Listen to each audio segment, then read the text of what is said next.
Sunita Williams ने अब तक 62 घंटे 6 मिनट का स्पेस वॉक किया है, जहां पे ग्रेविटी नहीं है, जहां पे वो हवा में 1 फीट चलेंगे 6 फीट आगे जाएंगे। अब तक कुल 9 स्पेस वॉक कर चुके हैं सुनीता। इस बार सुनीता ने 2 बार स्पेस वॉक की है और इस साल कुल 11 घंटे 27 मिनट की स्पेस वॉक सुनीता ने की है। तो सुनीता इस बार बहुत बार स्पेस वॉक कर चुकी हैं और इसीलिए सुनीता बहुत अहम है, सुनीता बहुत एक्सपीरियंस्ड है, सुनीता बहुत जानकार है और अपने आप में एक बहुत चलता फिरता वो संस्थान हो गई अंतरिक्ष के बारे में। मनीष, सुनीता विलियम्स की स्पेस वॉक की बात करें या फिर इंटरनेशनल स्पेस स्टेशन की बात करें, भारत कब तक पहुंचेगा यहाँ पर? देखिए, एक्सियम 4 एक मिशन जाने वाला है इसी साल, मे बी सेकंड या थर्ड क्वार्टर में, जहाँ पर हमारे गगनयात्री जो हैं वो उस कमर्शियल फ्लाइट में इंटरनेशनल स्पेस स्टेशन पे जाने वाले हैं। ये हमारा पहला कदम है, क्योंकि अपन जो सभी बातें कर रहे हैं वो जो व्हीकल है, जो ड्रैगन है, वो जब लिफ्ट ऑफ होगा और जब वहाँ पर डॉकिंग होगी और वहाँ से जब वो वापस आएगा, उन टेक्निकलिटीज़ को आप प्रैक्टिकल करे बिना समझ नहीं सकते। आप कितनी भी ट्रेनिंग ले ले, वर्चुअल ट्रेनिंग इनकी बहुत होती है, AR VR से ट्रेनिंग होती है। वही चलते हैं फिर, आइए फिर वही चलते हैं। इनको इतना ट्रेन किया जाता है, कैसे क्या करना होगा, कैसे ट्रेनिंग ले लेंगे, कैसे भारत इसमें अपने आप को ऐसा ही एक मॉड्यूल करेगा? है जिस मॉड्यूल में हमारे जो गगनयात्री हैं वो इसमें ट्रैवल करने वाले हैं। एक्सियम 4 नाम है उस मिशन का। ये एक प्राइवेट कमर्शियल लॉन्च है एंड उस मिशन से वो हैंड्स मतलब जो फर्स्ट। अच्छा, ये देखिए, ये स्पेस स्टेशन भी आ गया, इसके बारे में आप बात कर रहे थे।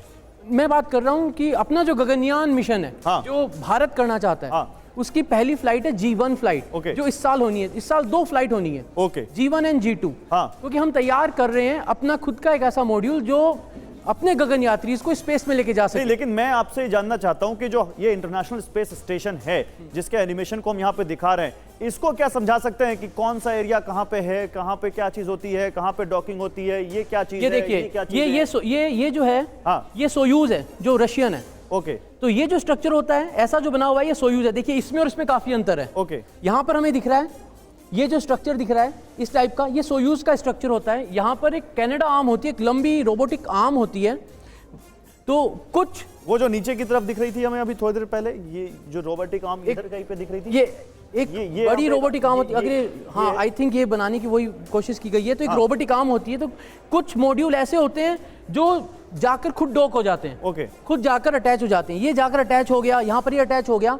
कुछ ऐसे मॉड्यूल्स होते हैं जो सामान लेके जाते हैं। आप बोले थे ना कि 9 महीने रही कैसे वहां पर, तो यहाँ पर रेगुलर सप्लाई होता है। तो ये इस एरिया में रहते हैं वो अंतरिक्ष, ये लैब्स हैं सारे ये सब लैब्स हैं जो एक एक टुकड़े में इन सबको जो है वहां पर असेंबल किया गया है स्पेस में। ये सोलर पैनल्स हैं जो पावर जनरेट करते हैं। ये रोल आउट सोलर पैनल्स हैं जो एकदम फ्लेक्सिबल हैं, जो एकदम मतलब फोल्डेड फॉर्म में, रोल्ड फॉर्म में लेके जाया जाता है। यहाँ से जब लॉन्च होते हैं देन वहां पर इनको इंस्टॉल किया जाता है। आप स्पेस वॉक की बात कर रहे थे। स्पेस वॉक में क्या करते हैं, ये वहां पर लगाएगा कौन? एस्ट्रोनॉट्स जो फ्लाई कर रहे हैं। पिछले 25 साल में 1 सेकंड ऐसा नहीं हुआ है जहां पर इसको खाली छोड़ दिया हो। इसके ऊपर ह्यूमन प्रेजेंस रही है पिछले 25 साल से। खाली अमेरिका की? ये एक ग्लोबल है। यहाँ पे अभी जैसे जाक्सा के भी गए हैं। और वही मैं पूछने वाला था कि जैसे आप सोयूज की बात करें तो यहाँ पर रशियन, चाइनीज और अमेरिकन। तो सबसे पहला जो मॉड्यूल था वो रशियन मॉड्यूल था जब स्पेस स्टेशन बनना चालू हुआ था। ठीक है। तो क्योंकि वो जो कोल्ड वॉर वाला पार्ट था जहां पे सोवियत और अमेरिका का चलता था टसल, वो खत्म हो चुका था। फिर ये डिसाइड किया गया एक कोलैबोरेटिव एफर्ट करेंगे। तो पिछले 25 साल से जो पूरा सेटअप है, इसके ऊपर हर मोमेंट कोई ना कोई इंसान रहा है, चाहे वो कॉस्मोनॉट हो यानी रशियन हो, जापान से हो या अमेरिकन एस्ट्रोनॉट हो, कोई भी हो। लेकिन ये एक लेबोरेटरी है जहां पर बायोलॉजी के एक्सपेरिमेंट होते हैं, माइक्रोग्रेविटी में फार्मेसी के एक्सपेरिमेंट होते हैं, बायोमेडिकल एक्सपेरिमेंट्स होते हैं। नया यानी इंसान इस कम गुरुत्वाकर्षण वाली जगह पर रह सकता है, कैसे रह सकता है, जिंदगी कैसे जिएगा, उसके परीक्षण यहाँ पर किए जाते हैं। हाँ, और साथ में साइंस के एक्सपेरिमेंट्स भी। साइंस के एक्सपेरिमेंट भी। ठीक है सर, आप अपने स्थान करिए। आइए सर, आइए दिनेश जी, आइए जल्दी आइए। ये जी सर, इसमें 2 चीज आपको समझनी पड़ेगी। जी सर। ये जो डॉकिंग पोर्ट होती है 2 तरह के होते हैं। कौन सी सर बताइए? डॉकिंग डॉट, ये जो पोर्ट है यहाँ पर, ये हाँ, वहाँ पर 2 चीज होती है। अभी मनीष ने मेंशन किया कैनेडियन आर्म। कैनेडियन आर्म क्या है? रोबोटिक आर्म है। एक बार समझाइए, इसी पे हाथ लगा के बताइए। हाँ, तो वो क्या करता है कि एक होता है बर्थिंग। हाँ, थोड़ा आगे आइए सर। एक होता है बर्थिंग, एक होता है डॉकिंग। बर्थिंग का मतलब ये होता है जैसे ये है, आपका यान यहाँ पहुंच गया, इसको वो पकड़ता है। और पकड़ के यूं करके वो जो इसका हैच है उसके साथ वो ज्वाइन कर देता है। Okay, that is berthing. Generally cargo और वगैरह बाकी के लिए वो बर्थिंग की जाती है। एक होता है, और ये बड़ा कॉम्प्लेक्स होता है, और हिंदुस्तान का जो स्पेडेक्स था, हमने सिर्फ 4 कंट्रीज के पास ये कैपेबिलिटी है। ठीक है, इंडिया चौथा है। इंडिया चौथा, US, China and Russia. India is the 4th country.